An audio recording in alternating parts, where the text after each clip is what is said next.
Welcome to Building My Legacy podcast. This podcast is designed for leaders and entrepreneurs who want to leave a legacy and will provide strategies that focus upon key elements for legacy creation, determining your desired impact and its benefit, increasing your legacy's reach by engaging key stakeholders, planning, prioritizing, and executing. Here's your host, Dr. Lois Sonstegard. Welcome, everybody, to today's Building My Legacy podcast. I have with me today Kitty Kalman. She is a marketing specialist looks at lifecycle marketing. And what she especially is interesting to me for is she has spent a lot of time thinking about the back end of marketing, and that the back end is really that engine that keeps the whole process going. And we get so caught up in the message and how we're going to deliver, we forget sometimes about the back end. So I'm going to let Kitty introduce herself. She is from Hungary originally, lives in the UK, and has gotten very involved in the digital marketing space and has made this her specialty to work with companies to really help them make their marketing work. So, Kitty, tell us a little bit about you, how you got to doing what you're doing, and then we'll talk a little bit about what it is that you are passionate about and why. Thank you very much, Lois, for having me here. And so how I got into this business is literally I used to work for corporate clients all over the world, Fortune 123 and all the 50s and 100s. And what makes me passionate is that I can bring the knowledge and the expertise and the consultation experience, what I had there, and I merged it with all the technical skills and marketing skills, what I learned in the last 5 years, and the sales in the last 20, that I can merge all these things and deliver it to other type of clients who are not the biggest companies all around the world, and make a bigger impact by reaching much more people around the world. Like having, when you have an impact on a business, you have an impact on the owner, you can help their service providers, their clients. So it's literally having a real impact on their local reach. And that's what makes us absolutely passionate about what we do. So talk to me a little bit about what lifecycle marketing is. What do you mean by that? And what do people need to think about relative to lifecycle marketing? So lifecycle marketing is, you can call it lifecycle marketing. You can call it customer lifetime value. It can be called many different ways. And actually, I just checked out that how other businesses call these things. And the funny thing is that everyone has a different terminology for the same thing. So just to make it short, what lifecycle marketing is, it's literally how you get from grabbing the attention of the client until they drop off of your sales processes. So they get through all of your sales, how you deliver your services and products, and in the end, the time when they leave you. So that's their life cycle marketing within your system. So that's very important to understand, because sometimes when people think about, I will build a sales funnel, that's wonderful. But if you have another sales funnel, or if you have another offer, then you have to also think about that. I have to, not just by then, but in general, you have to think about that. You have to nurture all those clients. You have to nurture all those needs who haven't converted before. And then by that, delivering more value and offering your other services and offers, which will help these people to achieve more and better results with your already purchased product, then you are missing out, because then you are calculating with one thing, but you have to look at the big picture as well, right, to understand your numbers. Because if you see the lifetime value of a customer, then you will get real numbers and calculations and understand, okay, this is the money I spend in getting this client, and then this is the money earn by keeping them throughout the whole life cycle of my system. So that will be the real value of your marketing. And that's how you will be able to see that, oh my gosh, does it worth it to me to spend this money on an ad or not? So, Kitty, you talk about the back end, because I think many companies I see work very hard on the marketing and getting their message out. And we spend not as much time talking about the back end, which is what really keeps that ad fresh and alive and vibrant. So talk a little bit about what you mean by the back end. What's really essential? Well, the back end is literally everything where you say, oh, I have a sales funnel or an offer. It can be even an opt-in form placed on your website in a blog, which many people miss. So you have to give the chance to for your ideal clients to find you and then to opt into your systems. And now here is where the backend starts. Because if you're, for example, you have a website, you have a CRM system, a customer relationship management system, which ideally nowadays are integrated with an email marketing platform. So you have those. And if you have a membership site as well, then we are already talking about 3 systems. And then there is a 4th one, which is the payment gateway. So you have to integrate all these to communicate with this in the same way. So if you have a membership site, for example, for a course you have, and potentially some of these softwares already have their own email system. And if you set it up in the wrong way, you will find yourself, oh, this system sent out a message and that system is not integrated. So they will never get into the segmentation and onto the list where they are supposed to be. So there will be a confusing messaging all around your platforms. And that's a big problem. So this is where all the nitty gritty and geeky stuff kicks in, which can cause a lot of pain. So, Kitty, what do you find are some of the biggest challenges companies have working with their marketing process, and what drives them to come to seek your help, for example?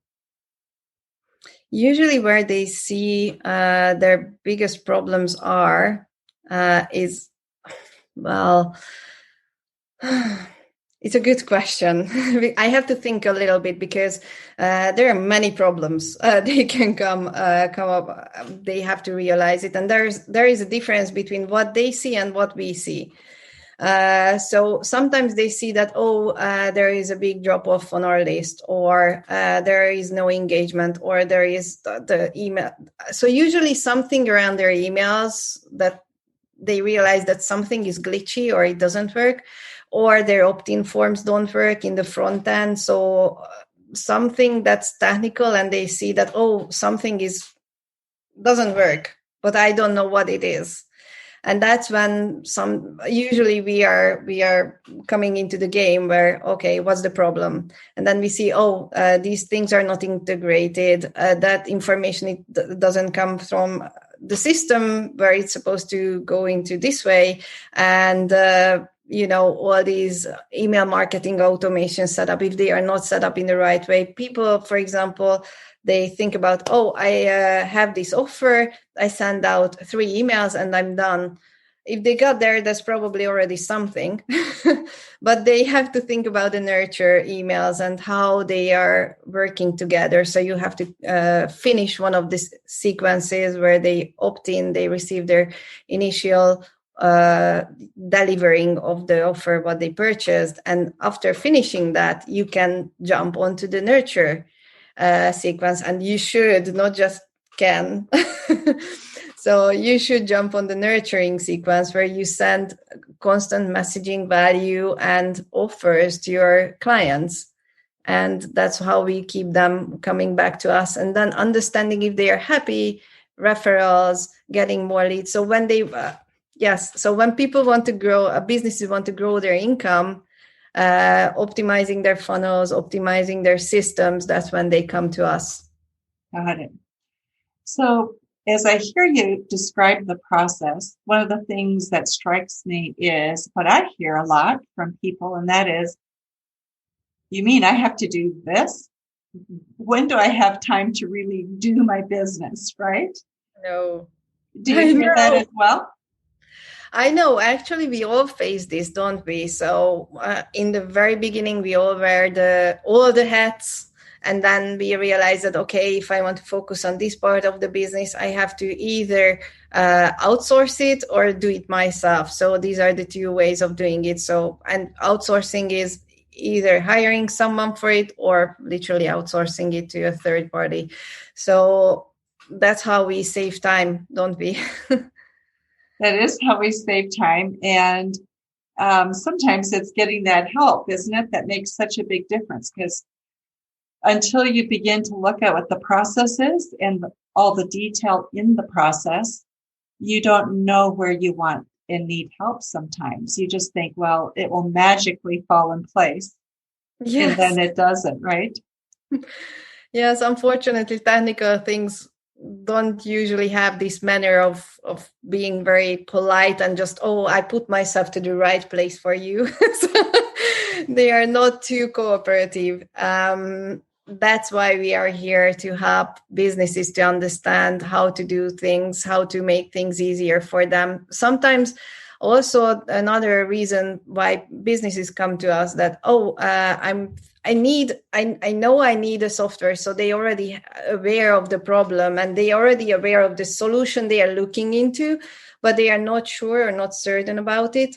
And it's still better to come to us at that time that, oh my gosh, which softwares should I use? Because then we can look into the systems that, okay, you use this, you use that, you use that. This is what you want to get out of your systems. And these are the apps we can suggest you to go down with, because these will work for you better than purchasing these things. And then you will have to mess up everything when you have to change in 1 year. Right. So if you were going to sit down, let's pretend I'm a new business that is wanting to grow. I have developed a business and I'm in a growth trajectory and I know I need help. And so I come to you. What would be the top 3 things that you would say a growth-oriented business has to think about and have in place? Systems, definitely. So before getting into crazy growth, if you have your systems in place, that will save you a ton of energy and time as well. Because all the automations, when you set them up, takes you, as you said, takes a lot of energy to write the emails, to even think about things. But this is what we help with as well, to help to the plan as well. Okay, this is your business structure. This is what you do. And this is how you are going to grow. And these are the things that ideally have to be in place. For example, automation, segmentations, the naming convention, and also being organized is crucial for growth. If you don't find files, don't go into growth because you will be in a big trouble. I mean, go into growth. It's not yes. So go into growth, but make sure you hire people to get your stuff organized because that will cause a lot of problems. So the systems, even though it takes energy in the very beginning, a lot of energy. But it's just like an engine. When you start the car, you have to put it in the first gear, right? And that's how it starts. It takes energy in the very beginning, but then it brings you so much value in the end if it's set up correctly, because it does the work for you. It sends out the messages, the reminders. Your card is declined messages. You abandoned your card. And all the Facebook retargeting is done. And then, you had a call from a client or a prospect and call this person back. So you can send out reminders for your colleagues. And all these things can make our lives easier, but they require a ton of work in the beginning, or a lot, but it saves, let's put it, a lot of work in the beginning, and it saves a ton of work for us in the end. So systems and organization. Systems and organization, those aren't generally things that we wake up excited to do, right? Some people do, but we're more usually excited about meeting the client and helping them solve their problem than thinking about our own system and organization. And so it's a good reminder, I think, to think if we don't have our own house ready, it's very hard for us to be there to be a great resource. Exactly. Kitty, do you have a good example of somebody you have helped and what brought them to you and how you helped them? Well, we have many people coming to us. For example, what I said, here is an app, just purchased one, and then it turns out that it's not the one they should have purchased for themselves because it doesn't serve them well. So that's one of the big things where we see that, we can help these businesses, that put them into the right direction and save them a lot of energy in the long run, because they don't see that in the beginning it's easy to choose something that looks easier, but on the long run maybe something else will serve them much better. And that's why it's very important to understand all these systems, how they work together and in the long run as well. So this is one of them. And because we build sales funnels, of course, building sales funnels with beautiful design, not just, but very important, the copy is the most important part, together with the offer, copy, and then the design and how the offer and the sales funnels are structured right after each other. These are big things as well, because what we've seen, for example, there was a client who had a funnel, which turned out not to be a funnel because it was a one-pager landing page with one offer on it, which was one product. So it wasn't even an offer.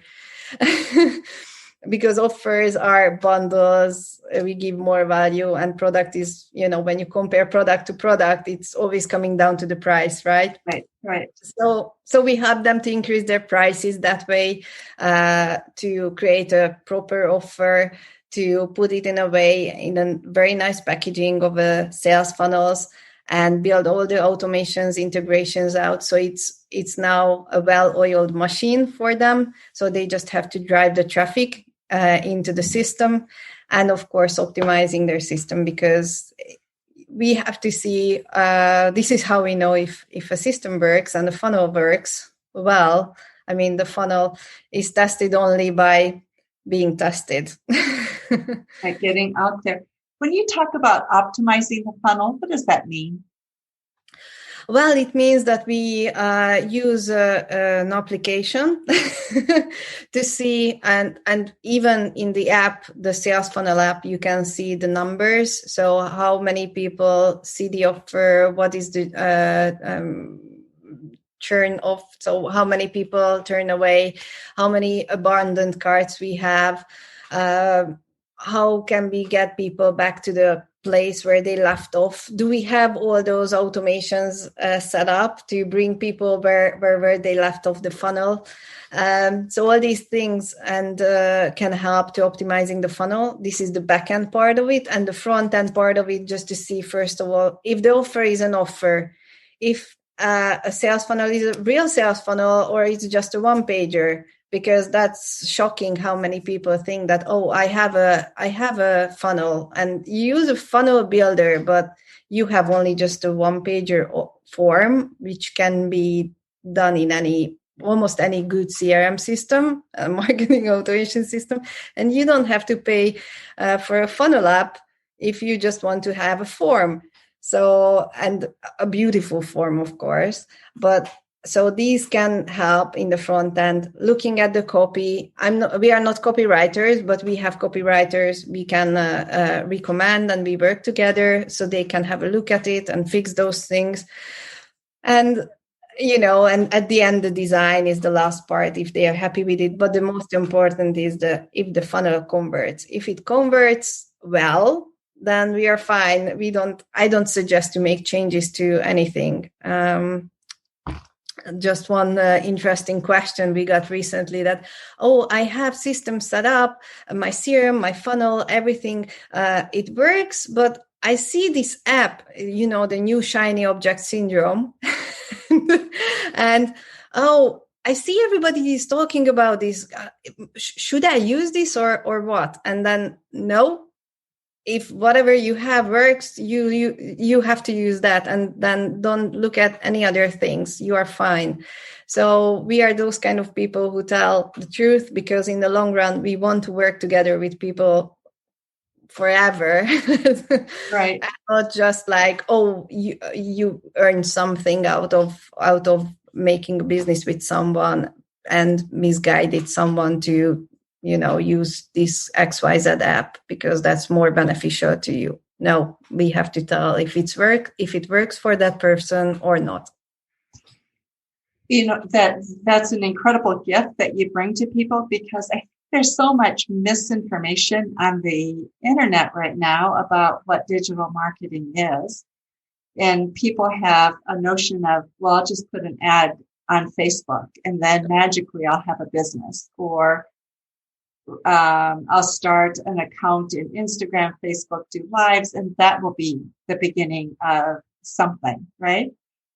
Well, yes. And the thing is that what you said at the end, that will be the beginning of something. Yes, it will be the beginning of something, because that's how you drive traffic to your offer, to your funnel, your lead magnet, which is the entrance to your funnel.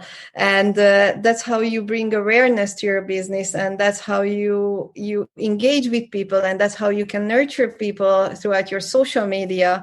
And you can use the SEO platforms to get more traffic, like Pinterest and Google, and your website on using SEO. So you have to think about the traffic, how you can get eyeballs on your offer. But you have to think about what you deliver to them, how you deliver it, and that's where the backend starts. And at the very end, are they happy? Are they going to refer you? What are you going to offer something for the referrals? If they are not happy, are you going to engage with those people who are not happy and make sure that you understand what's the problem? And at last, are they going to, the happy customers, are they going to be your advocates? So are you leveraging the whole marketing ecosystem for your business or not? And usually the answer is no. Usually the answer is no. Isn't that amazing? But I do think there is a tremendous amount of misinformation and false promises on the internet. And I think because of that, people become very skeptical about what can really be done. And so it's great, Kitty, to have your perspective of looking at the whole picture from the beginning to the end and what really goes into making it work, right? Because it is work. It doesn't just fall out of the air when you do one piece. So our time is almost over, and I want to just open up for you to think about what are some things that you would really like people to think about and know about marketing before we finish. Thank you. So yes, marketing is about the customer, is about not about us. What I see on a sales page most of the time is we do this, we do that, we do XYZ. No, it's what the benefits are, how you deliver a better life, a better outcome for your clients. Either it's money, either it's lifestyle, health, or relationship, doesn't matter.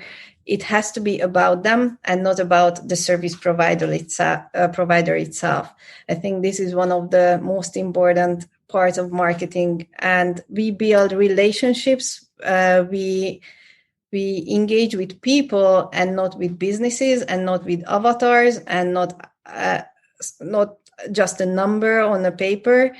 So these are people who we want to engage with. And that's why it's very important not just to abandon someone. What I always say, and maybe it's from somebody else, that when you get to know a person, you get a gift and you open that gift. And from that moment, you are reliable or responsible for that gift. Maybe it's from the little prince. Maybe. And from that moment, you are responsible for that gift, for that person.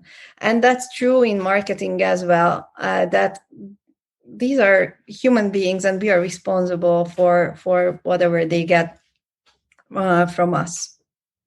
It's a beautiful perspective, because I think so often people feel like they've just become another commodity, and they don't feel like there's that personal connection. The gift part is missing.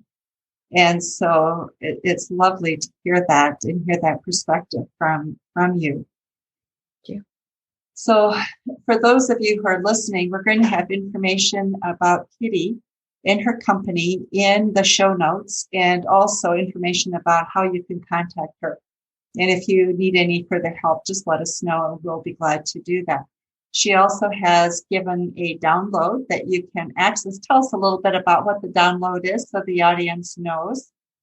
Well, the download is now not a download, really. Okay. Maybe we can add something later. But what the offer is a free consultation with me. It's a 30 minutes free consultation, and you can take up on us on this anytime. You will have the link to my calendar, so you're free to book me for a free consultation. Super. So those of you who are listening, and there's things that have just made you stop and think about, what am I doing and how am I doing it? Is what I'm doing really effective? Take advantage of the offer that Kitty has made and get a 30-minute consultation, and you may have a better understanding of what it is that you need to do. So Kitty, thank you so much for being with us today and for sharing what you do and how you help so many people. Thank you very much for the opportunity, and I hope this was valuable for many of us as well. Thank you. You are so welcome. And those of you who are listening to Building My Legacy podcast today, thank you very much for joining us. And be sure to remember to visit our website at buildtomorrow.com with the number 2. And also all of our social media sites that are buildtomorrow.com. So thank you very much to everyone. Thank you. You've been listening to Building My Legacy podcast with Dr. Lois Sonstegard. To book your appointment with Dr. Sonstegard, visit www.buildtomorrow.com.